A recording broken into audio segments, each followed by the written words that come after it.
आज आपण बनवतोय ठेचा घालून बेसनची पोळी किंवा बेसनाचा पोळा। लाल तिखट घालून अनेकदा आपण बनवतो, पण ठेचा घालून बनवली की एक वेगळीच चव अशी तोंडाला येते। स्वागत आहे तुमचं cook with Deepa and lifestyle मध्ये। चला तर मग सुरुवातीला हा ठेचा बनवून घेऊया। मिक्सरचं एक छोटं भांडं घेतलंय आणि त्याच्यामध्ये आता ह्या हिरव्या मिरच्या मी घातलेल्या आहेत। आता हिरव्या मिरच्या तुम्ही तुमच्या अंदाजाने घालू शकता, तुम्हाला जसं कमी जास्त तिखट लागतं त्या पद्धतीनं। तर इथे 4 मिरच्या घातलेल्या आहेत, 8 ते 10 लसणाच्या पाकळ्या,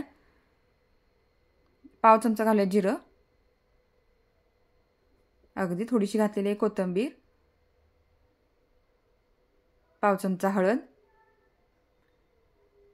अगदी चिमूटभर याच्यामध्ये मीठ घालायचं आणि हा ठेचा मिक्सरला बारीक असा फिरवून घ्यायचा। मीठ घातल्यामुळे छान असं हे वाटण वाटलं जातं। तर असा ठेचा हा मिक्सरला मी फिरवून घेतलेला आहे। आता एका बाउलमध्ये काढून घेते। 2 मोठे चमचे हा ठेचा तयार झालेला आहे आणि थोडंसं घालूया त्याच्यामध्ये पाणी आणि ही जी पेस्ट आहे ती पाण्यामध्ये छान अशी मिक्स करून घ्यायची, म्हणजे पीठ ज्यावेळी आपण ह्याच्यामध्ये मिक्स करतो त्यावेळी ते व्यवस्थित असं मिक्स होतं। आता इथं घेतलेलं आहे बेसन पीठ 1 वाटी आणि ह्या चमच्याने म्हणाल तर 8 चमचे हे बेसन पीठ भरलेलं आहे। आता ह्यामध्ये मिक्स करून घेऊया आपण। एक छोटा चमचा इथं घातलेला आहे मी ओवा आणि हातावरती थोडासा असा चोळून घ्यायचा, म्हणजे याचा वास जो आहे पिठाला छान असा लागतो। आणि चवीनुसार घालूयात मीठ आणि थोडं थोडं पाणी घालून आता हे पीठ छान असं मिक्स करून घ्यायचं। जसं आपण डोशाचं पीठ बनवतो तर तितपत आपल्याला पातळ करून घ्यायचं आहे। अगदी घट्टही नाही अगदी पातळही नाही, मीडियम असं हे पीठ ठेवायचं आहे। या पिठातल्या गुठळ्या चांगल्या अशा मोडून घ्यायच्या आणि छान असं बॅटर तयार करून घ्यायचं।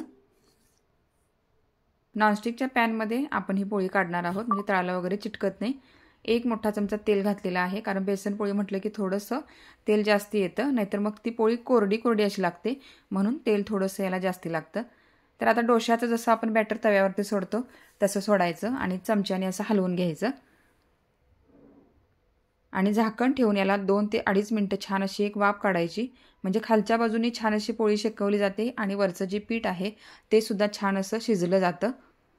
वरून आता याच्यावरती सोडलेलं आहे तेल आणि खालची बाजू 2 ते 2.5 मिनिटं छान अशी शेकवल्यानंतर पलटून घ्यायची आणि पुन्हा आपण जी पलटवलेली बाजू आहे ती सुद्धा आपल्याला मंद गॅसवरती 2.5 मिनिटं 2.5 किंवा 3 मिनिटं अशी ठेवून छान शेकवून घ्यायची। असं 3 ते 4 वेळेला करत ही पोळी चांगली अशी भाजून घ्यायची, म्हणजे दोन्ही बाजूनी छान अशी भाजली जाते। ही पोळी भाजताना गॅस जर तुम्ही मोठा केला तर वरून ही पोळी अशी भाजल्यासारखी दिसेल, पण आतून मात्र पीठ असं कच्चंच ह्याच्यामध्ये राहतं। त्यामुळे भाजताना घाई करायची नाही। लो टू मिडियम गॅसवरती छान अशी ही पोळी 3 ते 4 वेळेला अशी आलटून पलटून भाजून घ्यायची। तर अशाच पद्धतीने ही पोळी मी भाजून घेतलेली आहे आणि ह्याच्यामध्ये कांदा आपण वापरलेला नाही। काहींना कांदा आवडतो, काहींना आवडत नाही। तर अशी मऊसूत पोळी बनून तयार झालेली आहे। आता क्रिस्पी पोळी कशी तयार करायची ती बघूयात। तर आता जे सुरुवातीला पीठ होतं त्याच पिठामध्ये 2 मोठे चमचे इथं बारीक रवा मी ॲड केलेला आहे, म्हणजे पटकन तो भिजला जातो। त्यानंतर अगदी 4 ते 5 चमचे पाणी मिक्स केलेलं आहे। एक मध्यम आकाराचा कांदा मी इथं बारीक असा चिरून घेतलाय, तो मिक्स करूयात। आता कांदा आणि रवा आपण याच्यामध्ये वाढवलेला आहे, त्यामुळे थोडंसं मीठ आपल्याला याच्यामध्ये ॲड करायचं आहे। अगदी पाव चमचा मीठ मी इथं घातलेलं आहे। नॉनस्टिकच्या पॅनवरती थोडंसं तेल घालून घ्यायचं आणि जसं आपण आंबोळीला वगैरे पीठ टाकतो तव्यावरती तर तसं टाकायचं आहे, बिलकुलही चमच्यानी वगैरे हलवायचं नाही। आणि हा तवा जो आहे तो असा गोलाकार फिरवून घ्यायचा, पीठ असं चांगलं स्प्रेड होतं आणि थोडीफार गोल करायचा प्रयत्न करायचं। इतकी काही ती गोल अशी बनत नाही, साईडनं असं थोडं थोडं पीठ सोडून थोडीफार अशी गोल बनवून तयार करायची, म्हणजे दिसायला सुद्धा सुंदर वाटते। 2.5 ते 3 मिनिटं पुन्हा लो टू मिडियम गॅसवरती अशीच एक बाजू शेकवली की पुन्हा पलटून दुसरी बाजू छान अशी शेकून घ्यायची। तर आता वरून इथं पाहू शकाल की याला छान अशी जाळी सुटलेली आहे, जशी की आंबोळीला किंवा डोशाला जशी जाळी येते तशी जाळी या पोळीला सुटलेली आहे। आणि खालच्या बाजूनी बघा मस्त असा ब्राऊन कलर आलेला आहे।